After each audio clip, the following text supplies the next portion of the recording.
Good afternoon, everyone. Welcome to this afternoon's talk on with Professor Glenn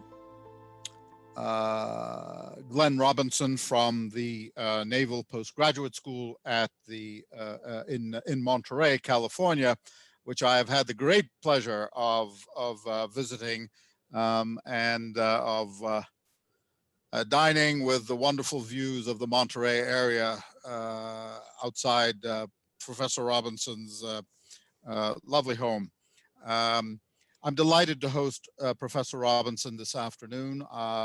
We're sorry we cannot do so in person for obvious reasons, but we look forward to perhaps sometime next year, next academic year, perhaps if the planets line up right with respect to this pandemic. But we're delighted to host him now this afternoon for yet another in our talks on the Middle East this afternoon. Professor Robinson has authored or co-authored 4 books on Middle East politics, along with 120 journal articles, book chapters, government reports, and conference papers. His most recent book, Global Jihad, A Brief History, is due out this year. He has worked closely with both USAID and the Department of Defense on various development and political challenges facing the Middle East. He occupies a ground which I admire very much, and that is 1 foot solidly in the academy and 1 foot solidly also in the practitioner world, advising policymakers and decision makers. That is a space that is difficult to bridge, and when done right, as Professor Robinson does, it is an accomplishment to be noted. He has been associate editor, or is associate editor, of the Middle East Studies Association Bulletin.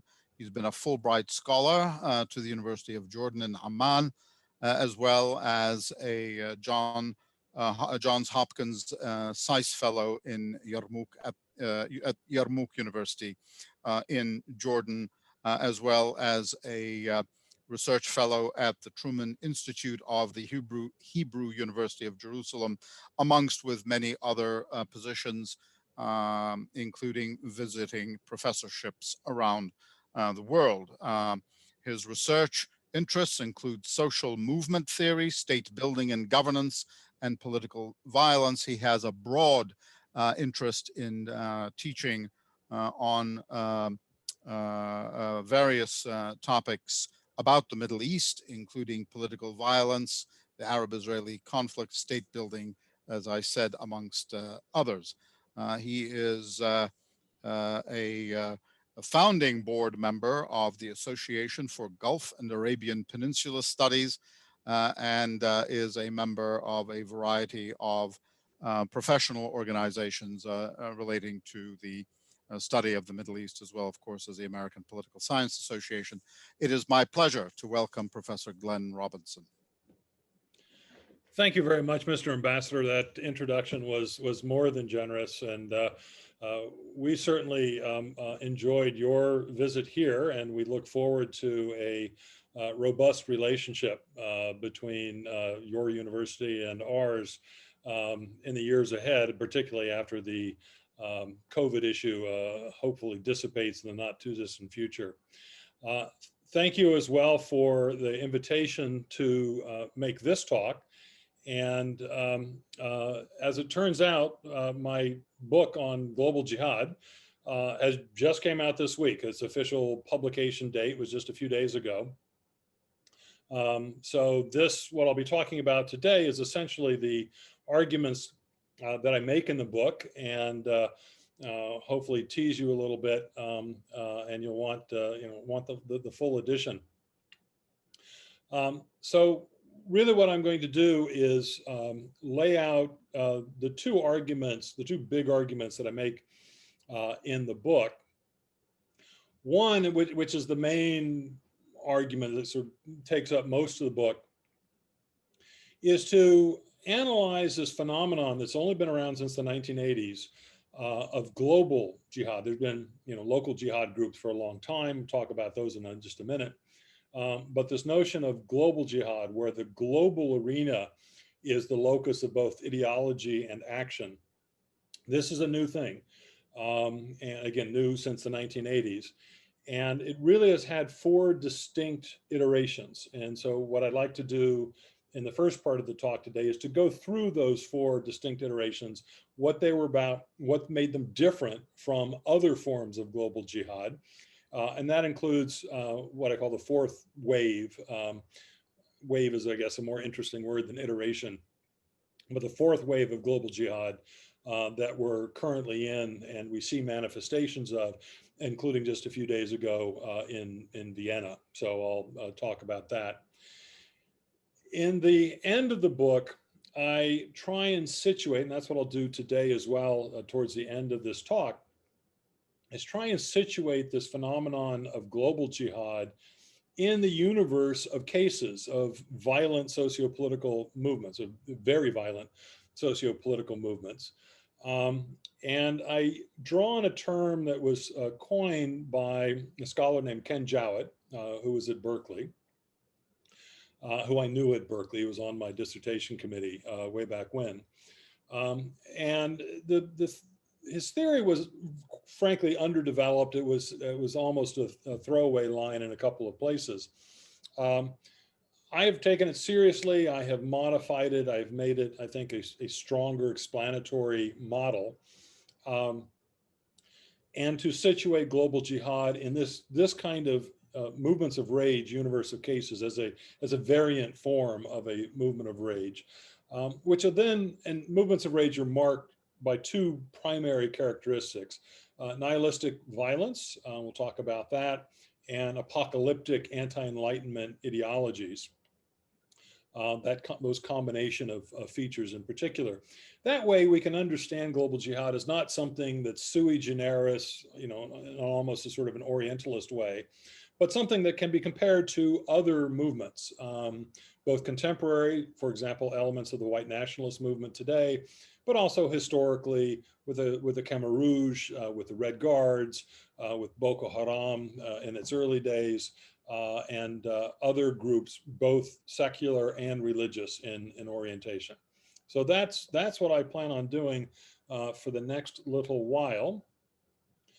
So let me start by just kind of doing a broad introduction, and I do this in the book, in the introductory chapter, of kind of laying out the trajectory. When global jihad was first started in the 1980s by Abdullah Yusuf Azam, it had a history. It had intellectual precursors. It had a history to it. So I spend some time talking about the rise of Islamism or political Islam, Islamic fundamentalism. It goes by different labels, which was very much a 20th century phenomenon. It very much had to do essentially with the rise of modern mass societies, with colonialism at the time.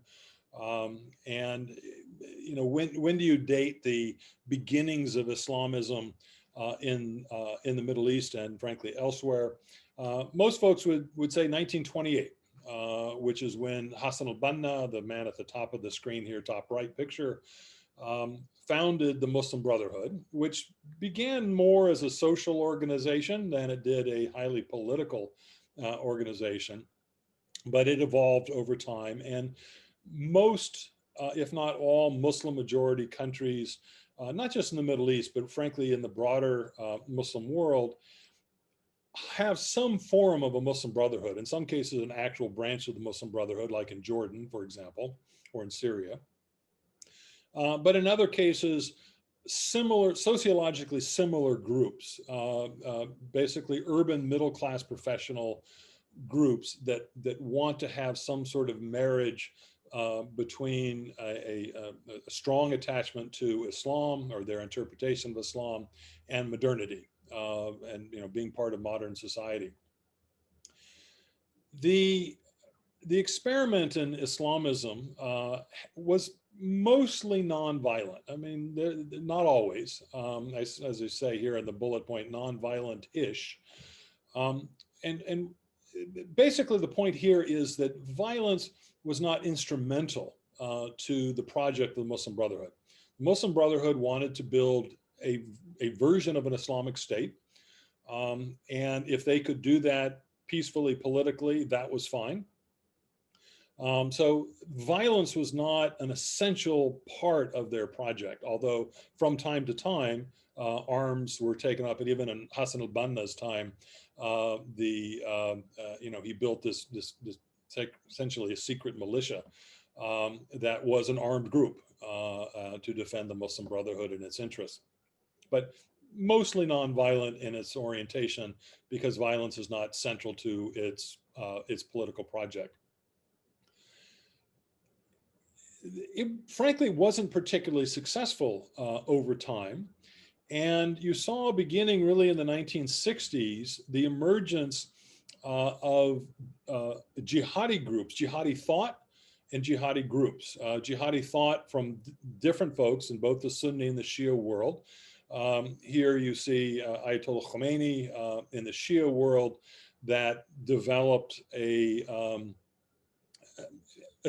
it was more subtle than Sayyid Qutb's, but basically an effective call to arms to overthrow the state in Tehran, the Shah's regime, and to create an Islamic state. So more of a jihadi ideological architecture, but especially the third person down, Sayyid Qutb, who spent a couple of years in the United States, by the way, back in the late 40s, early 50s, who clearly created the architecture, the intellectual architecture for an explicitly jihadi project, no longer an Islamist, grassroots, build things up slowly, but a call to arms, a call to violence to overthrow what he would refer to as a Jahili regime, not the same thing as an apostate regime, but close. And so this intellectual architecture, he wrote a book, in fact, it's essentially what got him hanged in 1966. He wrote a book called Ma'alim fi Tariq, Signposts Along the Road, in which he laid out, and that book, incidentally, and Sayyid Qutb himself, remain extremely influential to this day in not just jihadi circles. He has an influence beyond, because he was very prolific in his writing. But his writing clearly radicalized as the 1950s and 1960s wore on, up until, again, a couple of years before his death, where he had spent a lot of time, about a decade in prison. And he had clearly radicalized significantly because of that experience. So that was the second step along the way. First, the birth of Islamism in the early part of the 20th century, then the birth of jihadi architecture that then led to a series of small jihadi groups being formed, primarily in Egypt. You see a lot of this in the 1970s and elsewhere. For the jihadis, and this is the difference, when I talk about Islamists and jihadis, what differentiates them? They both want to create some version of an Islamic state. There are lots of different versions out there. Jihadis have violence as a central component of their project. Their project is not imaginable without violence at its core. And that is the essential difference between Islamists and jihadis. Violence is maybe used by Islamists from time to time. It has been, but it's not an essential feature of their project. It is an essential feature of a jihadi project. But again, these jihadis were all local. They were all focused on today what we would call the near enemy, local regimes and local issues throughout the Middle East and even the broader Muslim world. And then the third step along the way was the birth of global jihad thought in the 1980s, where it began. And again, 4 distinct iterations or 4 distinct waves, each born from its own very distinct crisis that, again, the book details. And I will give you a little taste of each of those waves over the next few minutes. So the first wave is comes out of the Afghan experience in the 1980s, December 1979, when the Soviets invade Afghanistan. And then throughout the 1980s, of course, the long war in Afghanistan. So that was the crisis that prompted a lot of different actions and a lot of different thinking about how to respond, the USSR invasion and occupation of Afghanistan. The most interesting, and the path that I detail in the first chapter in the book, is the one that's taken by this gentleman in the upper right, as you, for those that can read Arabic, Imam al-Jihad, Abdullah Yusuf Azam. So Azam was, and incidentally, there's a terrific book that just came out a few months ago by Thomas Heghammer. It's a long biography of Azam, and I highly recommend it to you. He was a Palestinian Jordanian that actually a few years before I was at the University of Jordan, he was there and was a very charismatic fellow, drew a large following, particularly amongst university students, became enough of a political headache that the powers that be in Jordan, Mukhabarat, the Hashemite state, drove him out of Jordan, and he went to Saudi Arabia. He spent some time in Saudi Arabia, not a lot, before he then moved to, with the new war in Afghanistan. In 1980-81, he set up shop first in Islamabad and then Peshawar, Pakistan, in order to participate in ways that he could. He ended up being the most important popularizer of the jihad in Afghanistan in the 1980s. He traveled around the world, including to the United States on at least a couple of occasions, to raise money and raise awareness of the fight in Afghanistan. Towards the end of his life, he started to engage in, I think, some very interesting thinking that had, and it was nascent. It wasn't fully formed. It never really got off the ground. So we have to speculate a little bit.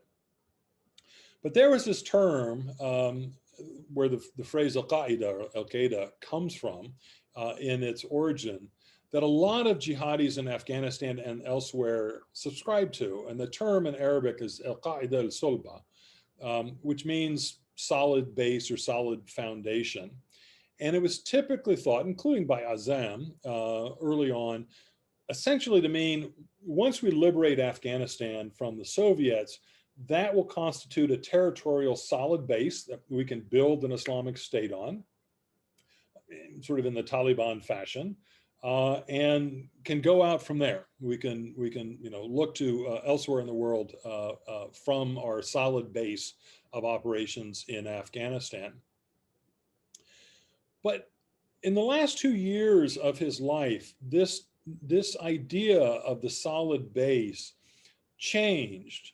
And he, both in his last book, Join the Caravan, in the updated version, and a short article he wrote in this magazine called Al Jihad, that was of this title, Qaid al-Sulba, he starts to depict a different interpretation of what he means by solid base. No longer is it referring to a territory. Now it's referring to a movement. And the best analogy I could come up with was the old Communist International. And so I referred to this in the book as an idea of a jihadi international. And that is to construct, it's the Afghan model taken to other parts of the world, to liberate occupied Muslim lands. So to create a warrior class of pious, strong warriors that would travel the world to help Muslim communities liberate occupied territories. He very clearly thought his home country of Palestine should be next, should be the next country liberated after Afghanistan is liberated. But then there was not an endless number of cases, but a good dozen other cases out in the world that you could focus on. Central Asia, which at the time was under the so-called stands that were under what he referred to as the Soviet occupation. Kashmir in northern India, for example, would be ripe for liberation. Mindanao in the southern Philippines, ripe for liberation. So working with this Jihadi International, working with local Muslim communities to liberate these occupied Muslim lands. He was prolific in his writings, and they got translated not just into English but into many languages. These two books I have here are his most famous and consequential. He himself was actually a trained cleric. He received a doctorate from Al-Azhar University. So he was in Egypt, in Cairo, which is very famous, for those of you that don't know, very famous seminary. So the defense of Muslim lands, which is really the core of his ideas, that is the purpose of jihad, is to defend and liberate Muslim lands. He actually initially wrote as a fatwa, as a religious opinion, and then turned into a longer book. And then joined the caravan, which he went through a couple of editions, where he was imploring Muslims, from particularly young Muslim men from around the Muslim world, primarily the nearby Arab world, to come and fight. That the caravan will pass by quickly, so you need to seize the opportunity when it's here. Azam was assassinated in 1989. Nobody ever claimed credit for the assassination, and there are lots of suspicions about various actors. His idea didn't die entirely with him. His colleague in the Afghan jihad, Osama bin Laden, actually took this idea, the Jihadi International idea, or the Afghan model, the Azam model, you call it what you want, but again, of this warrior class, trained, pious warrior class, working with local Muslims to liberate territory. Bin Laden took that idea to the Saudis after Iraq's invasion of Kuwait in August of 1990, and basically said, look, and instead of bringing in the Americans, let me recreate the Jihadi International, recreate what we had going on in Afghanistan, and we'll liberate Kuwait and even into Iraq that way, through 100,000 Arab mujahideen that bin Laden himself would bring to the table.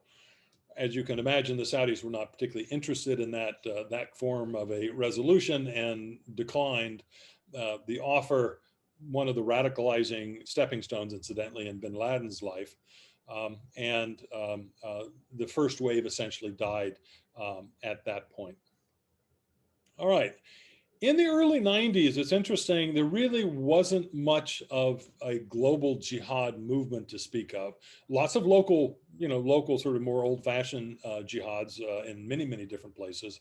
Again, this is the end of the Cold War, the end of the Soviet Union. There were lots of conflicts going on around the world in the early 90s, and some of them were self-declared jihads, others were not. But really not much of an organized global jihad in the first half of the 1990s. This changes with the second wave, which is the Al-Qaeda Osama bin Laden wave.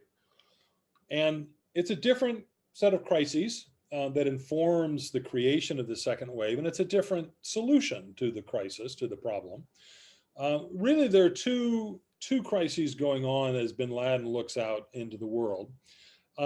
First, jihadi and even Islamist movements that were really doing very well in the 1970s, 1980s, they were kind of coming out of almost nowhere to become very powerful actors, and in a few cases even take over states.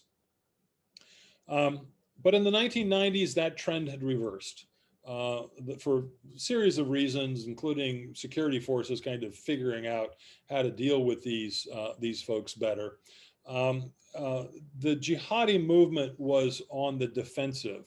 And the two most important places it was on the defensive were Egypt and Algeria. Egypt, of course, being by far the largest Arab country. In the early 90s, it was typical for analysts to say it's a matter of when, not if, the Mubarak regime would be overthrown, that the Islamists in some form or another would come to power. There was this low intensity conflict that was going on that led to a number of assassinations and a number of deaths as well. By 1995, it was clear by that point that the regime had turned the corner, was getting the better of the anti-regime Islamists and jihadis.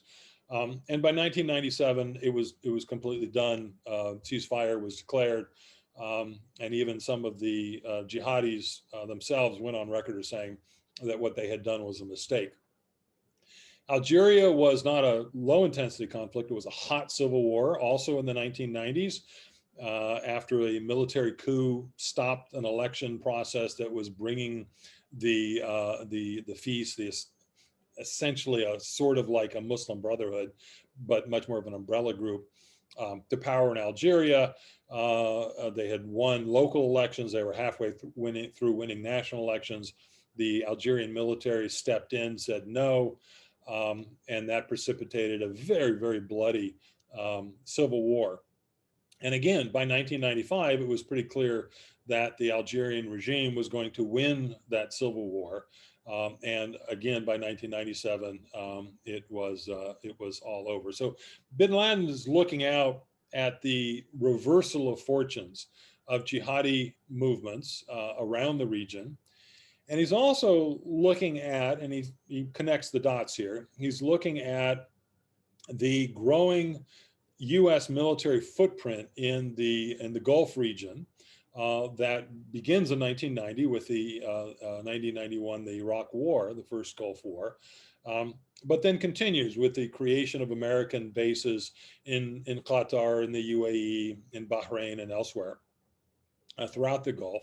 So in bin Laden's view, these things are connected, that sort of his folks are losing around the Middle East, and they're losing because of the growing American footprint and power in the Middle East that was made possible, at least in part, by what he viewed as sycophantic regimes that would allow the Americans to do this. So what does bin Laden do? Ideologically, he goes back to an Egyptian ideologue who was the ideologue and leader of the group that killed Anwar Sadat in 1981, Mohammed Abdus-Salam Faraj, or Farag, if you're an Egyptian. And Faraj had created this dichotomy that many of you know by now, this near enemy, far enemy. This is not Quranic or from the Hadiths or anything like that. This is a modern invention by Faraj. In his book, it's sort of this manifesto to fellow jihadis that was about telling his fellow jihadis, one of the lessons in this book for Faraj was there's a near enemy and a far enemy. The far enemy is Israel. We should not waste our precious resources fighting Israel. That's just a waste of time and money. We need to concentrate on the near enemy, for him, the regime, the Sadat regime at the time in Cairo. Bin Laden goes back to that dichotomy and says Faraj was right in kind of how he thought about near enemy, far enemy, but he was wrong in his priorities. And he was wrong in identifying who the far enemy was. The far enemy is not really Israel. That's just that's a symptom of a larger problem. The far enemy is the United States. And we need to focus on the far enemy first, because every time we try and take down a near enemy regime, they might wobble a bit, but they always come back. And bin Laden said the reason they always come back is because the United States is there, whether it's in Cairo or Riyadh or elsewhere, the United States is there to save their allies. So we need to drive the Americans out from the region. And once we do that, then we can focus on the near enemy. There will be much more vulnerable as a result. two important documents where, and bin Laden evolved over time. He was, in the 1980s, very much a traditional jihadi, right? Foreign, non-Muslim occupation of Muslim lands, have an old-fashioned traditional jihad to drive the Soviets out of Afghanistan. He then goes, basically with Ayman al-Zawahiri whispering in his ear, transforms into a much more of a near enemy, really focusing in the early 90s on the Saudi regime itself, saying the Saudi regime as the core problem. In 1996, he has this declaration of war. It was actually a speech done in the Hindu Kush that then got written down. There's different versions of it. That's a whole nother backstory that a colleague of ours has written about. But essentially, this was 1 foot in the near enemy, 1 foot in the far enemy camp. It's a long, rambling speech. Al-Quds al-Arabi, this newspaper here at the bottom, captures it, again, for those that you can read the Arabic, that bin Laden and Zawahiri and Rafah Taha, who's another Egyptian jihadi, issue a fatwa to kill Americans fi kul makan, and everywhere you can, every place you can.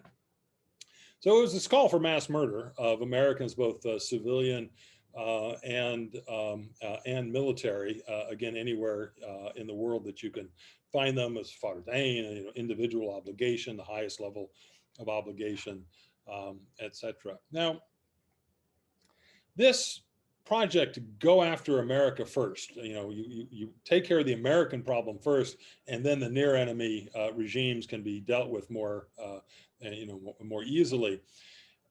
Really, it was very short-lived. 1998 to 2001 was its heyday. 1998, the bombings of the two East African embassies, Tanzania and Kenya, the attack on the coal in the Aden harbor in Yemen, and then, of course, most infamously on the 9/11 in 2001.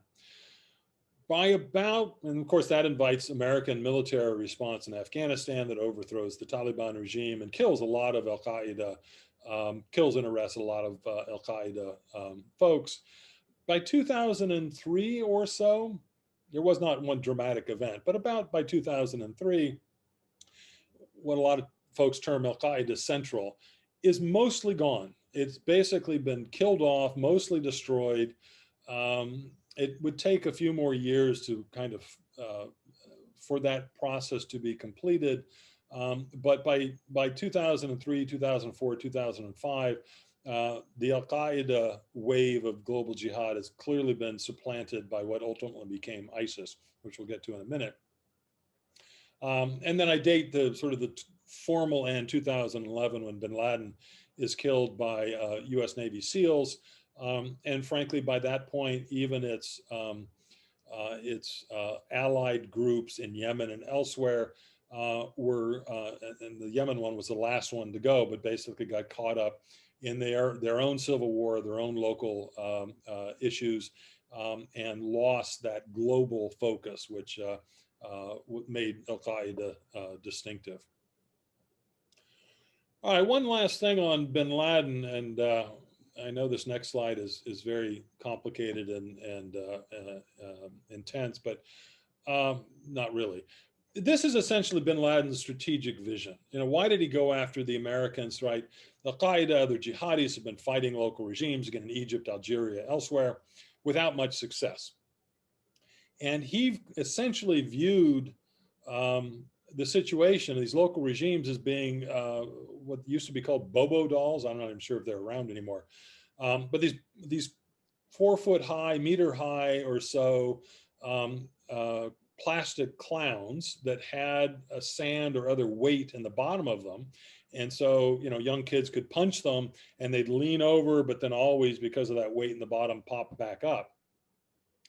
And this was essentially the situation where the US was that weight in the bottom of the Bobo doll.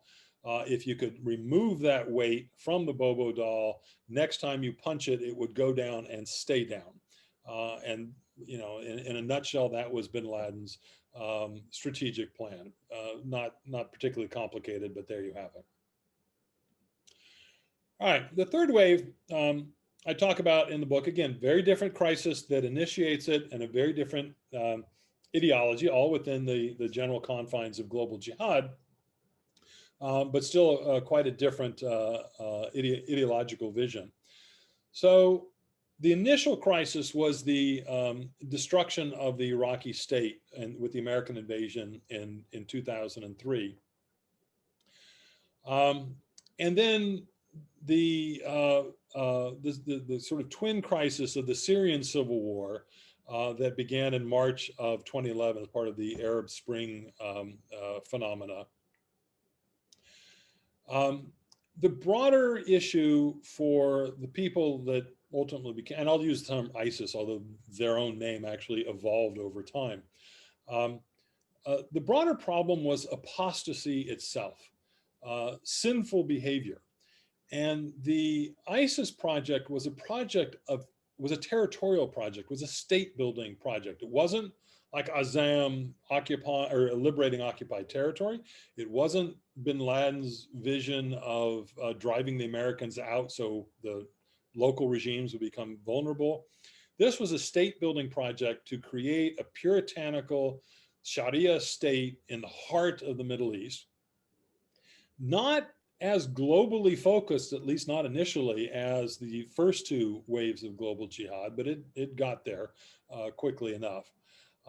And to implement the Sharia and to create a state in which, again, apostasy itself, not apostate regimes, but apostasy, sinful behavior, could be eliminated, and that Muslims could live a truly pious life without temptation, without sin. Again, a pious life according to the ISIS version of a pious life. Now, this third wave was far bigger than the first two waves of global jihad. It had far more intellectuals. It had far more members. Tens of thousands of both foreigners and Arab youth came to join ISIS. It was, as you all recall, it was a serious phenomenon. And I'd like to highlight just a couple of the issues that made ISIS such a serious phenomenon that attracted, again, far more people than either of the first two waves. One is, and I create this notion or build on this notion of what I call Jihadi Cool. And one of the things that's very interesting to me is that ISIS leaders, and they had a few minor clerics, including Baghdadi himself, they were not really interested in convincing or trying to engage senior clerics around the Muslim world in the rightness of their theology. They really didn't even try to do that in any serious way. Instead, they were much more interested in attracting young men primarily to come and fight for them. So and I talk about this at some length, when ISIS would recruit people, for example, and train them, it wouldn't typically have trainings in theology to justify, their project. Instead, they would storytell. They would pick and choose stories out of Islamic history that fit what they were trying to do, and just kind of make it cool. So if you're a young man, you're a 20-year-old young man looking for excitement and looking for meaning in your life, so adventure and meaning, being part of something bigger than just yourself, this was a really cool thing to go. I mean, there were no limits. You could go to, if you could get in, you could go to where ISIS had control and do all kinds of things you could never dream of doing back in Liverpool or in Chechnya or elsewhere. I mean, this fantastical types of killing and sex slavery and all of that. This was just a really exciting, cool place to be. Abu Musab al-Zarqawi, who is in the middle here, this middle picture, was the founder of the group and the ideology that ultimately became ISIS. He was killed in an American strike in 2006 before ISIS actually became ISIS itself. Um, he epitomized this jihadi cool with some of the videos that he would put out there. Here's one of him, shooting off his automatic rifle in the desert, wearing his, I think it were New Balance sneakers, and then of course he was personally responsible for beheading some number of foreigners. I mean, again, just outrageous stuff that would turn off the vast majority of Muslims. But again, if you're a young man looking for excitement and adventure and meaning, um, there was a stratum within that stratum that were turned on by this kind of jihadi cool behavior, and they went in droves. I've underlined the phrase propaganda of the deed. Again, this was less about deep theological arguments justifying the creation of a caliphate ultimately, and much more about the sort of the Nike slogan of "just do it." Propaganda of the deed is a slogan from the 19th century anarchist movement, but essentially it's the same thing: just do it. Your actions speak louder than words. Go out and do the deed, and that will be propaganda enough. You don't have to win the argument. You have to exert physical activity to accomplish what it is that you're doing. So this is something that Zarqawi epitomized.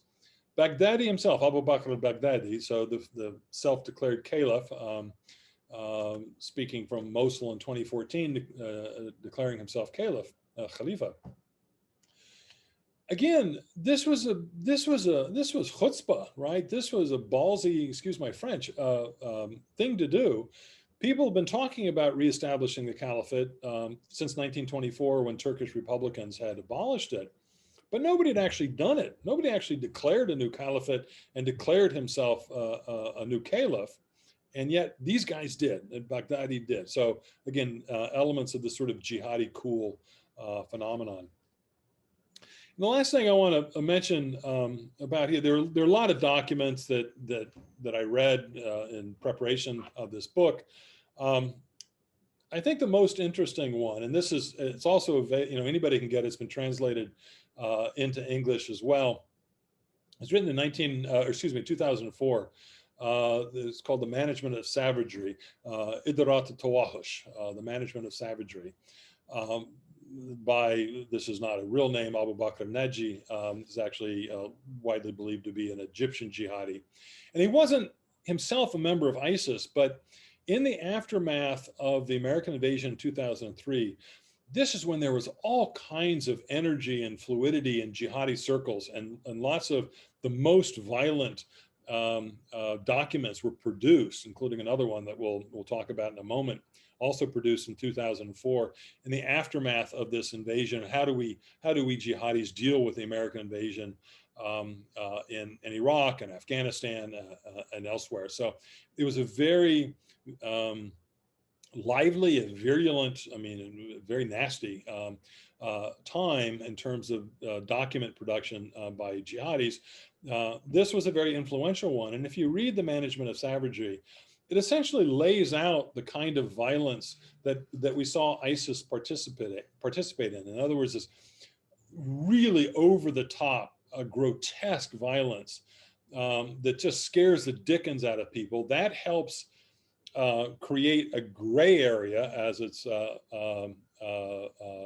often called, creates a gray area where lands that were run by a regime now are open. They can, you can contest them because the people who protect them basically they're fearful for their lives.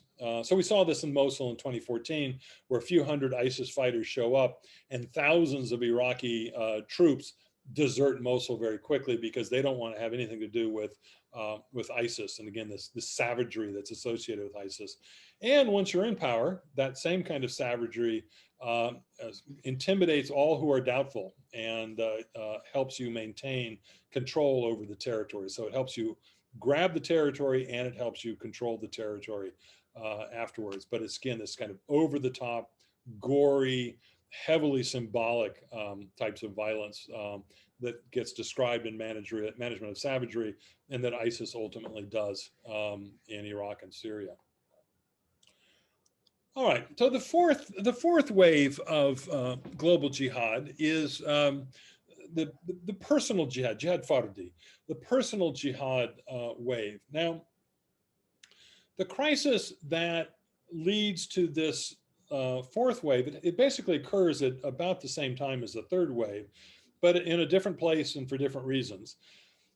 This is the destruction of the Taliban regime, of the Emirate of Afghanistan in late 2001 by the Americans and coalition forces.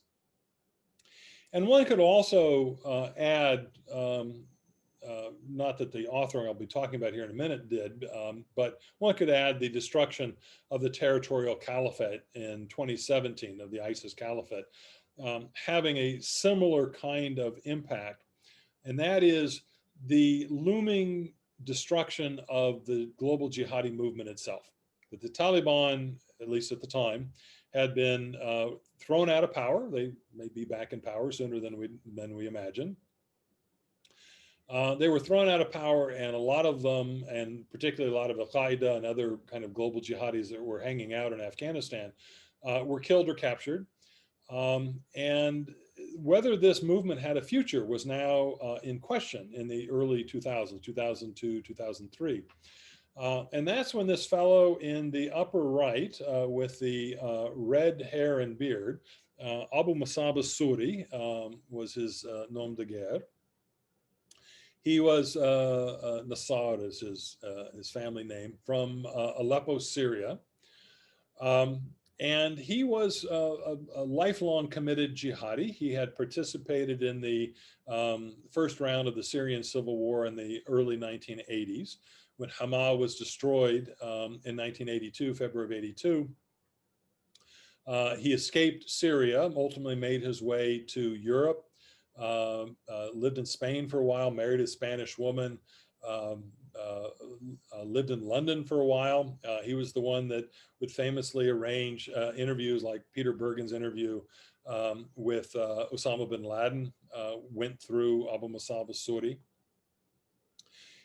He wrote a 900-page lessons learned book about the Syrian civil war. He was a prolific author.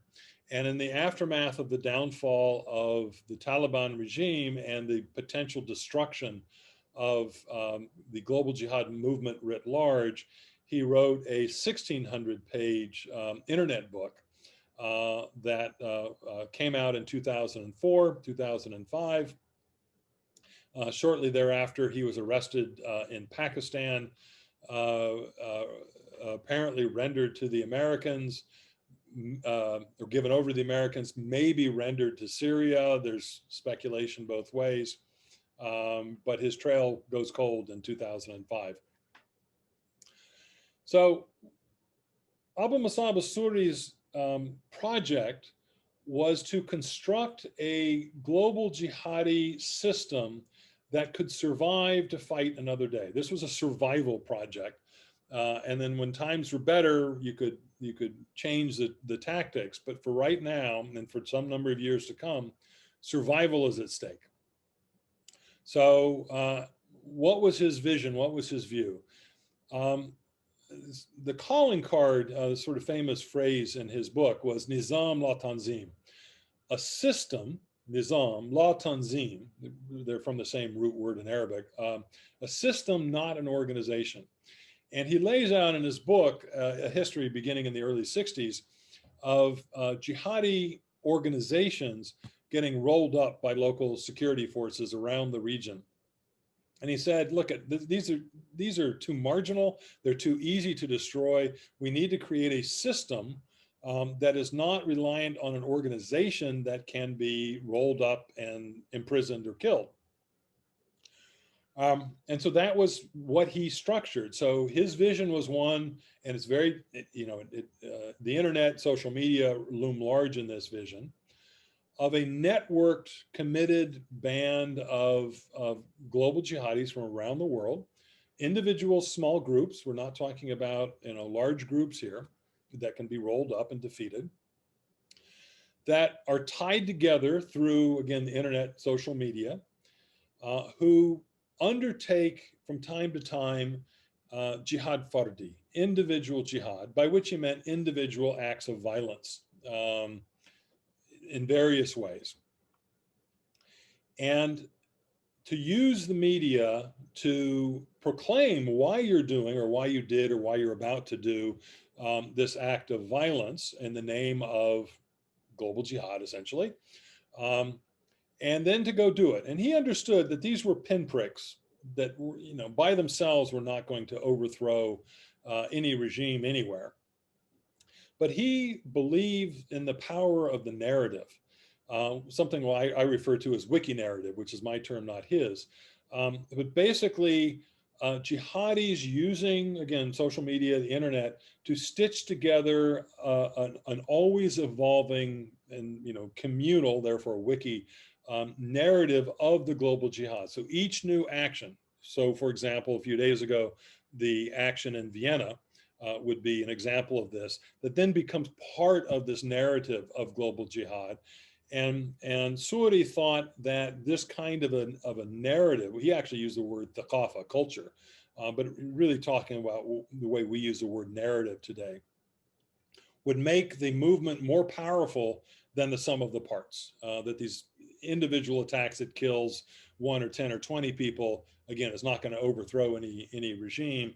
But if you can create essentially the illusion of a much more powerful, integrated, networked community of jihadis, that could have a lot of power. He was very much a fan. He followed. He was very close to for many years at least, and they finally had a falling out. But he followed the GIA in Algeria in the 1990s, very close to them. And I can't prove this, but I am sure, because he was a prolific reader, and he quoted, Mao and other guerrilla leaders. So he didn't just read Islamic scholarship. I'm sure he read Frantz Fanon. 1961, The Wretched of the Earth, very famous kind of national liberation book that came out of the Algerian revolution against France. And Fanon emphasizes the cleanse, again, the symbolic violence, the cleansing of the oppressor by the oppressed. Basically killing your oppressor with your own hands. His blood on your hands is kind of this ritual cleansing act. And the kind of violence that Suri was involved in himself and called for. And he welcomed the term terrorism. He said, "You want to call me a terrorist? That's fine. I accept the label." I think was very much influenced by a reading of Fanon and similar kinds of work. Incidentally, so in the lower right-hand corner here, his famous 1600-page book, Dawat al-Muqawama al-Islamiyya al-Alamiyya, the Global Islamic Resistance Call for Global Islamic Resistance. Last point on this fourth wave, which we are in. Again, the Vienna attack is an example of that. And that is, it's based on jihad fardi, individual jihad, is essentially a form of stochastic violence, typically stochastic terror. What is stochastic? What does that mean? This is a term of probability that's beginning to be used, and I kind of push it along in my book, to refer to this modern form of violence that you see. It's not just jihadis, but white nationalists and others are doing, where they are inspired by outside actors to undertake violence. So it's stochastic in the sense that when a call goes out for violence, you can reasonably predict there'll be an uptick in violence in a society or region. But you can't reasonably figure out which person is going to take up arms, who's going to radicalize this time and drive their truck through a bunch of civilians, or like the guy in Vienna, get your guns and start shooting randomly. So in this case, it's people inspired by global jihad, inspired by ISIS, inspired by Al-Qaeda or others, but inspired by that general global jihad movement, that take up, there's no logistical connection. There's no planning that's done by ISIS, for example. Let's take the Vienna attack, right? This is a guy that he had a history, but we don't think he ever made contact with ISIS. There's no evidence that ISIS ordered him to do anything. There's no evidence that they planned it, how to attack. There's no evidence that I'm aware of that they were involved at all logistically. And in fact, they used the phrase soldier of the caliphate after his attack on earlier in November. And that's a phrase they typically use for people that they were surprised by. They didn't know that he was going to do this, but they were pleased that he did. And so they use that phrase to basically indicate they were not aware this was going to happen ahead of time or that he was going to do anything. He was off their radar screen. But again, shortly before he went out on a shooting spree, he declared on social media his bayah, his oath of allegiance to ISIS. And that is, again, that's kind of inspired stochastic terror, inspired by outsiders, but totally self-contained acts of violence. You look at the white nationalist terrorists that shot up the An-Nur Mosque in Christchurch, New Zealand last year, early last year. It's the same sort of thing. He was a guy that was inspired by Donald Trump and others. He wrote a manifesto, so we know these things, and undertook his violence without, as far as we can tell, without any assistance from outside actors or groups. He's inspired by outside actors and groups, but self-contained in their own violence. Since 9/11, most, not all, but virtually all of the attacks in North America and most of the attacks, but not all, in Europe are a form of this stochastic violence or stochastic terror. So not planned or paid for or having any connection to an existing group or leader, totally done individually, but inspired by that group or leader. So the global jihadi movement has, frankly, a lot in common when it comes to this kind of violence with elements of the white nationalist movements in particular. All right, last slide here. And the end of the book, after telling the story and making this analysis of these four waves, including the current fourth wave that we are in right now, I wanted to situate the global jihad in the universe of very violent socio-political groups as we look around. And so you read the literature, and there's a very good literature in sort of terrorism, and there's this notion, for example, of, and these waves are not the same, but the fourth wave of terrorism being religious terrorism, cosmic war, as one of my colleagues at UC Santa Barbara would call it. But the sort of the existing literature didn't quite capture what I thought was comparative. This was not sui generis. This was not a unique thing. It shared really important features with other groups, religious and secular groups. And so I take this notion, movements of rage, from Ken Jowett, and I run with it. I play with it. I modify it. I try and theorize it in a more appropriate way than Jowett did, more explanatory way. And say, look, there is a category of violent socio-political movements that we can call movements of rage that are fundamentally characterized by two things that combination makes them unique. One is nihilistic violence. And when I use the word nihilism, I'm using it in the political, not philosophical sense. This is not violence in search of nothing, right? Which is nihil is nothing in Latin. So if you're looking at it in the philosophical existential sense, that it doesn't work. But in the political sense, the political sense started in Russia in the second half of the 19th century, again with the anarchist movement in Russia, where this kind of nihilistic violence was called for. And by nihilistic here, I mean root and branch. over-the-top violence where the violence is totally out of proportion to what, what the problem is, but you want to destroy the system. This is system destroying violence, or at least the call to system destroying violence. So that's one. And then the ideology that gets employed, when you destroy a system, why, on what grounds, and what do you replace it with? The ideology is apocalyptic, and it's anti-enlightenment. And apocalyptic, again, sort of end of times. There's a new dawn about to occur again, either religiously or in a secular sense.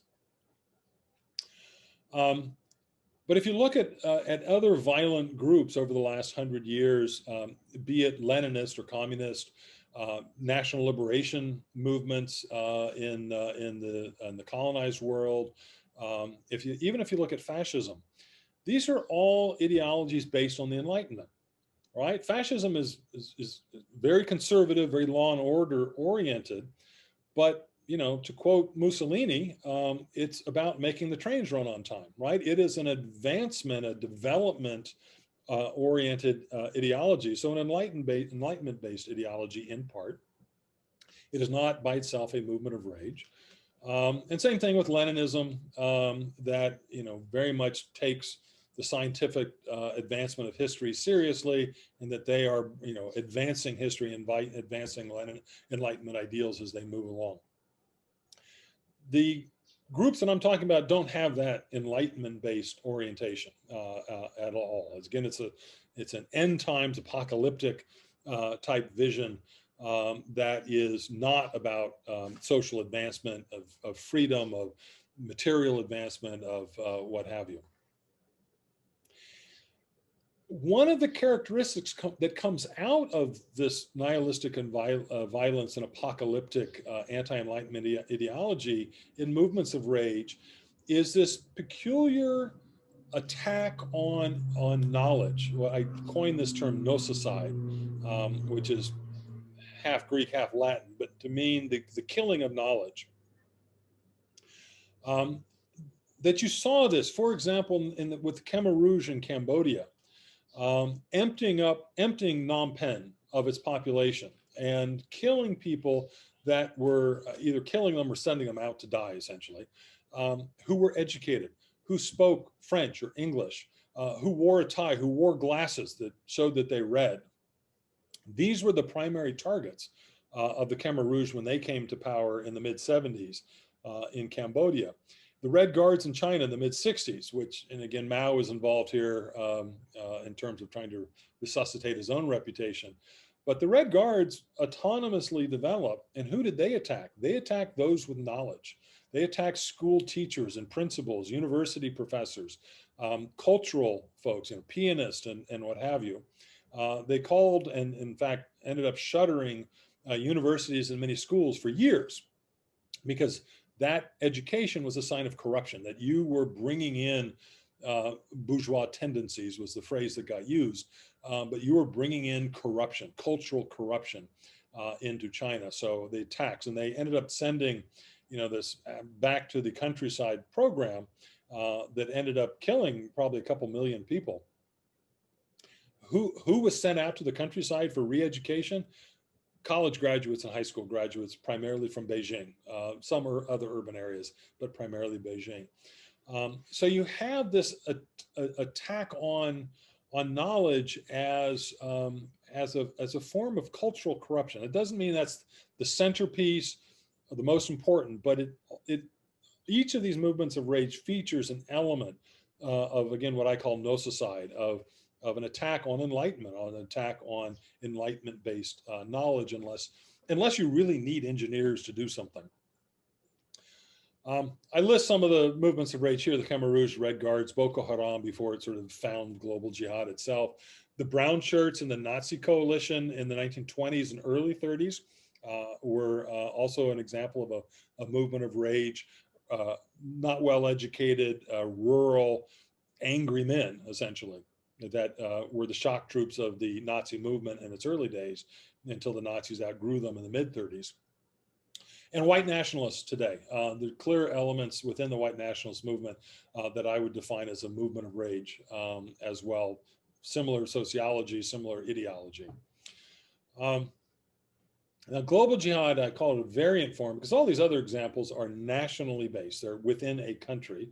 Global jihad obviously has the global arena as its locus of ideology and action, but it has that same nihilistic call to violence, and it has that same apocalyptic, anti-enlightenment ideology. It typically doesn't come to power. Most movements of rage don't come to power because they tend to be very nasty when they do. But it's rare that they do. They tend to be very weak and fragmented and generally easily defeated, as I think global jihad was essentially relatively easily defeated. Not totally, but for the most part. But that doesn't mean it does not have these calls for, again, nihilistic violence and apocalyptic ideologies. So again, this is, I'm being provocative a bit in this last chapter when I talk about movements of rage and why global jihad should be seen as a variant form of a movement of rage. And as I said, the book has just come out this week, so I am thrilled to have people read it and give me their feedback. So with that, I will stop the screen sharing, and we can have a conversation.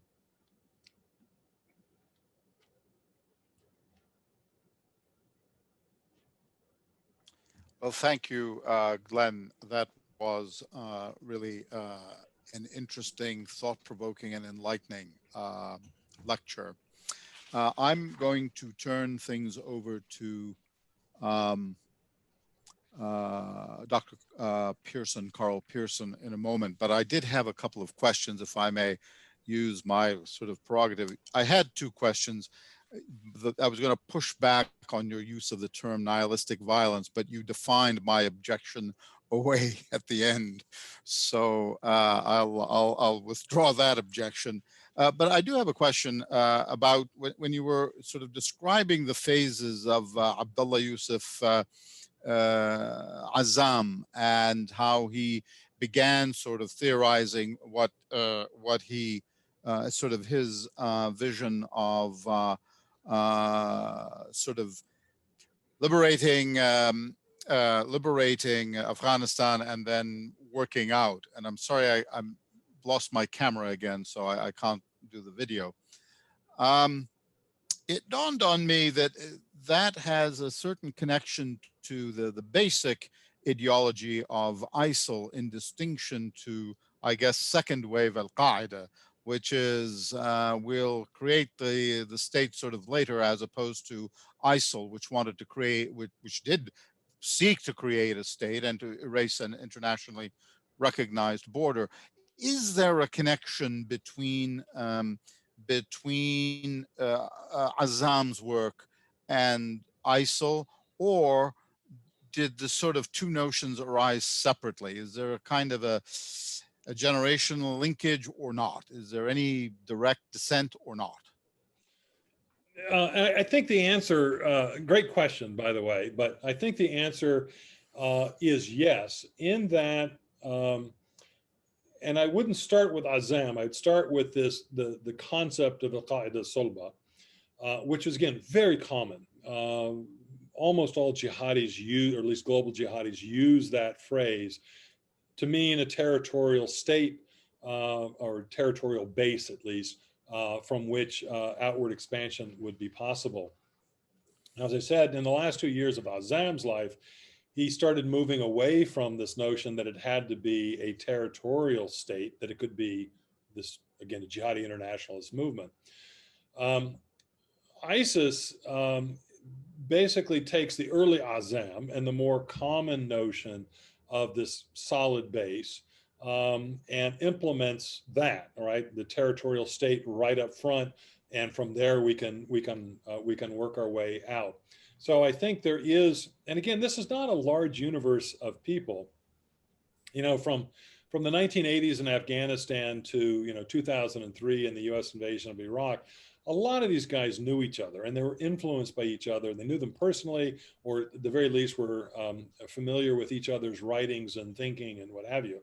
Azam remains, even to this day, a major figure in jihadi circles. So there's absolutely no question that the various ISIS figures would have been very familiar with Azam. They would have been very familiar with this kind of solid base argument. Now, but in its earlier meaning of the territorial state, there's an interesting argument to be made.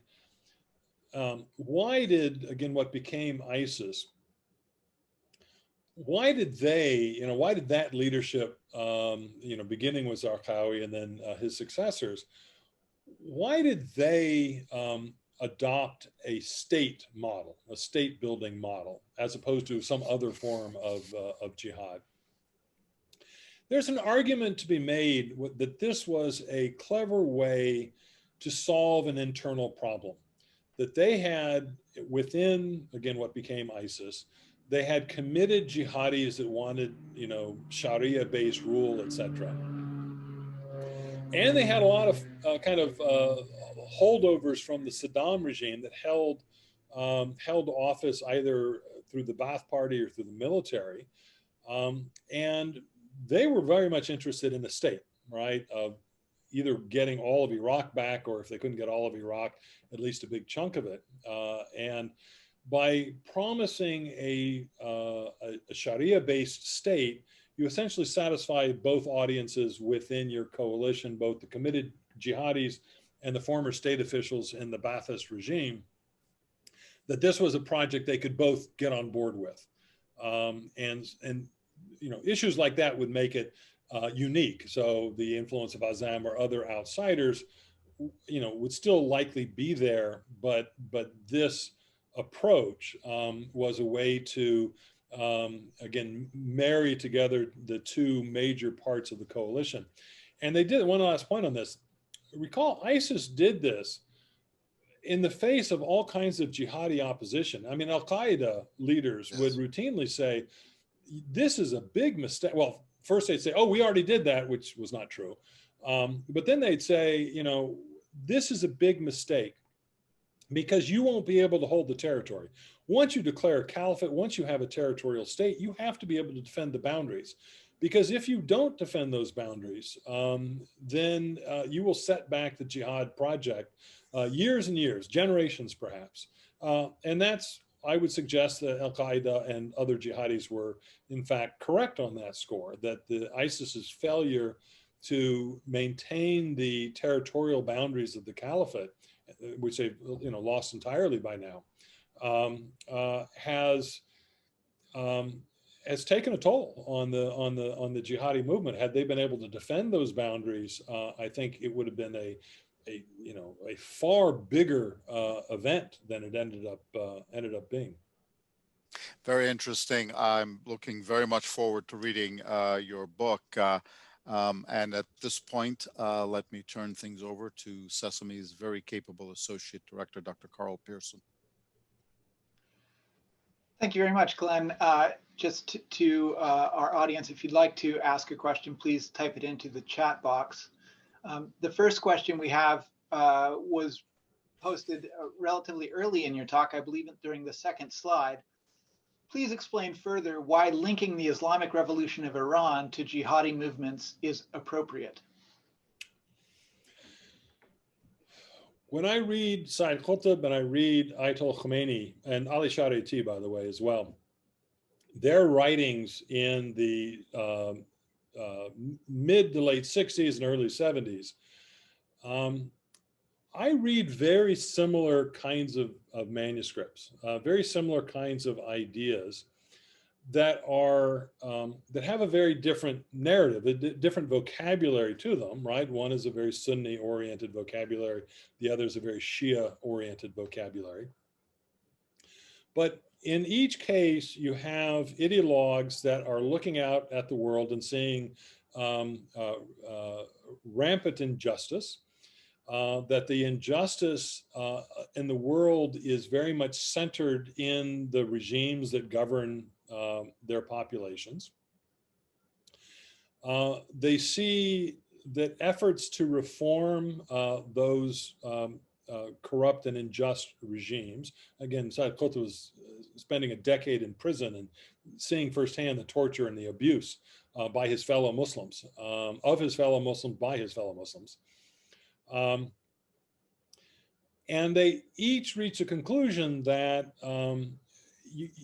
that piecemeal reform-minded steps don't work, that they no longer work, and that these are now calls for radical regime change.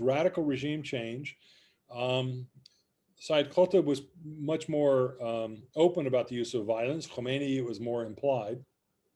But you're calling for the overthrow of regime. You can't just ask the Shah's regime to go away and they'll say, oh, sure, no problem, we'll go away. So there's an implied violence. So looking at these ideologues that construct an ideology of modern jihadism based on common views of injustice, based on common views of the regimes that embody that injustice, and based on common views of the type of a direct action that is going to be needed to replace those regimes and create something of an Islamic state.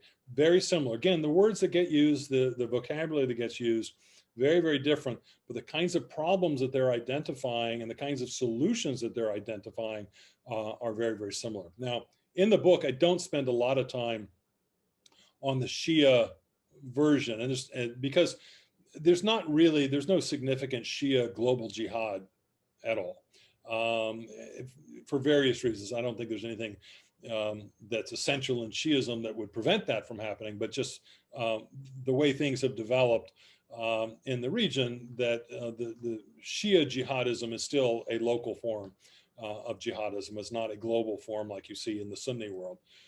So I don't spend a lot of time, but just as kind of as a precursor of the rise of jihadi thought, it wasn't just in the Sunni world. You also saw it very much in the Shia world. Thank you. Can you comment on the jihadis in the Balkans in the 1990s? So this has sometimes been raised about, wasn't there a global jihad in the Balkans in the first half of the 1990s? And my answer is no, there really wasn't. Not in an organized way. You did have people from the Caucasus, from elsewhere in the Middle East, who went and fought in the Balkans. So it was international in that sense. And you had governments, Iran, Saudi Arabia, and others, that put some money into individuals and groups in the Balkans to try and advance their interests. So there was an international component to what was going on in the Balkans in the first half of the 1990s. But it wasn't an organized, coherent global jihad view of the world, and a movement that we see in these other waves. There were internationals that were involved and money flows that were international that were part of it, but not under a serious rubric of a vision of global jihad, as opposed to helping proxies and allies in the Balkans try and win those local wars. The next question reads, interesting the power of an ideology, a strong, coherent body of knowledge that defines vision, and then volition, and finally will to action. Can there be imagined a body of knowledge that transcends the conflicts and bridges across religious and cultural differences that flows into a unified world theory?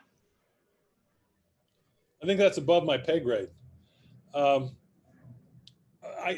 Let me just first of all agree with the premise, and that is, take ideas and ideologies seriously, because those are the sorts of things that change the world and sort of give a roadmap of how the world might be changed going forward.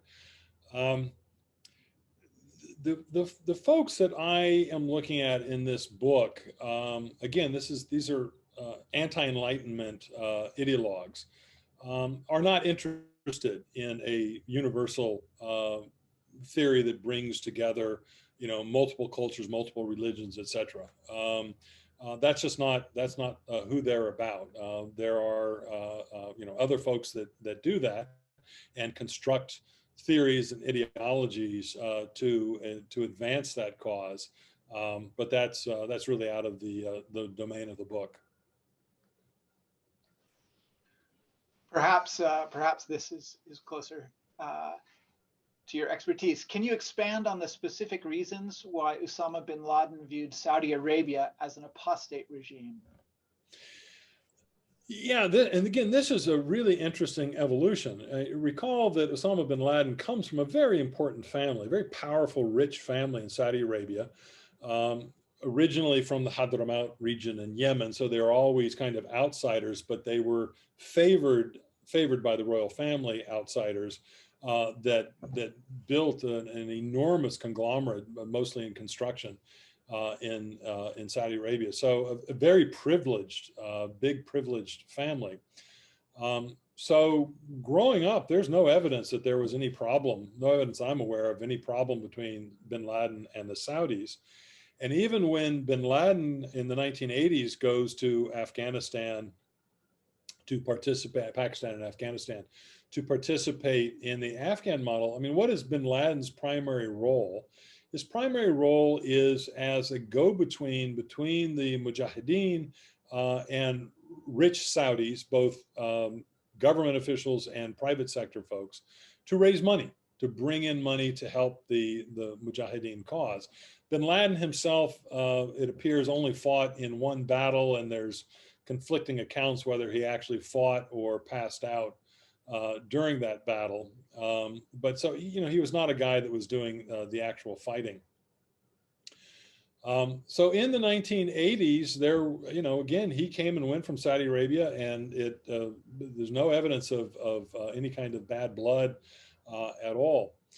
The major first step in having bin Laden sort of rethink what the Saudis represented. And remember, he's having Ayman al-Zawahiri whisper this in his ear all the time, that it's the Saudi regime that is the problem, the primary problem. But when he in 1990, after the August 1990 invasion of Kuwait, goes to the Saudi leadership and says, look, as I mentioned earlier, let's bring in the Jihadi International. I will raise 100,000 Arab Mujahideen and we'll drive out the Iraqi army that way, instead of having the Americans do it. And the Saudis said, no, we'd rather have the Americans do it. That was clearly a point in time where bin Laden said, well, but I don't get it. Why? Why would you want to bring in a bunch of infidels to do this when we can have pious Muslims do the same job? It just didn't make sense to him. And that opened up his mind to the sorts of things that Ayman al-Zawahiri and others were saying about, again, who were really focused on the near enemy, that the regime itself is the problem. So then that was 1990. And then for the next 3 years, bin Laden starts to express more and more critical opinions about the Saudi regime itself. He didn't go full off the edge yet, but he was getting, much more intense in his criticism of the regime. And then by 1994, and part of this also had to do with events in Yemen, which he was following very closely, given his family home. By 1994, the war in Yemen, where the Saudis take the socialist side, if you remember that, intense criticism by bin Laden, the stripping of bin Laden of his Saudi citizenship. That's when it just went completely downhill. That's when he goes and takes up residence, mostly full-time in the Sudan, until he moves to Afghanistan in 1996. So it was the answer really, it was a progression of bin Laden slowly viewing, again, from 1990 to 1994, during this period, going from comfortable with the Saudi regime to uncomfortable to viewing them as the primary problem. And then a couple of years later, shifting course a little bit and viewing the Saudis still as a problem, but part of a broader problem of the American making. Thank you. Don't you agree that one of the primary reasons behind the rise of Islamic jihadi movements in the Middle East has been the ever-lingering Arab-Israeli conflict since 1948? Sure, that's been part of it. And that's the issue of Israel-Palestine. I mean, you can see it in various jihadi writings in amongst Egyptian jihadi groups in particular, but not just them. So that is it's both an issue that helps radicalize people, and it's also an issue that is used by groups for marketing purposes. So let me give you a good example of that. There's this sort of parlor game out there saying, you know, how serious was Osama bin Laden about the Israel-Palestine issue? And some people saying, oh, he didn't care about it at all until it became appropriate and useful. And others saying, you know, this was a driving feature of his life, you know, from a young age. You know, the truth is somewhere in between. This was always an important issue for bin Laden. Not necessarily the centerpiece of his life, but it was always an important issue for him. And we know that from his writings and sayings. But it wasn't, compare his 1996 document to his 1998 document. In 1996, he talks about, so this is this long-winded, first was a speech in the Hindu Kush and then was transcribed. He talks about the Palestine issue as an important issue. He spends some time talking about it, and he spends some time talking about other issues as well that were, you know, part of the sort of war on Islam by the Americans, helped along by the Saudis and other apostate regimes, in his view. So it was there. It was part of it. Look at his 1998, the so-called fatwa that he issued. He didn't have the credentials to issue one, but never mind that. Here he now, his marketing message becomes much clearer, right? It's the occupation, ihtilal, the occupation of the Arabian Peninsula, never calls it Saudi Arabia, you know, the occupation of the land of the two holy mosques, to be precise, and Palestine. Those are now the two issues that he really focuses on under the rubric of this war against Islam led by the Americans. But those are the two examples, this occupation of Arabia and this, you know, American support for this petty Jewish state. That's his quote in the 1998 document. So when it came time to get away from, you know, the 1996 document, he was really talking to other Saudi jihadis. It was really inside baseball kind of manuscript. Most Muslims around the world didn't read it, and if they did, you know, most of it would just go over their heads because they didn't know all this, you know, all these Saudi details essentially. His 1998 fatwa was short, brief, to the point, didn't talk about this, you know, inside baseball stuff in Saudi Arabia. It was much more of a marketing message to recruit people and sort of get the ideology out there.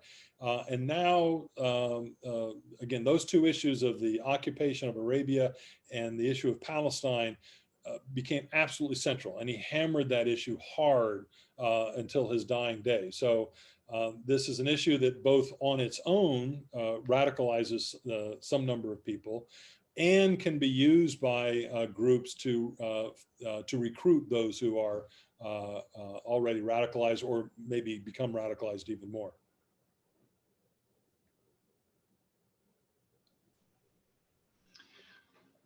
All right, well, that brings us to 6:30, and so we have run out of time, although I'm sure there are more questions and conversations to be had. So thank you again very much for joining us this evening. It was a delightful talk, and thanks to everyone who joined us this afternoon. Have a great evening. Thank you, Carl. And if anybody has, you know, further questions they want to email me, I'll be happy to respond via email. Thank you very much for the opportunity. Thank you very much. That really was superb.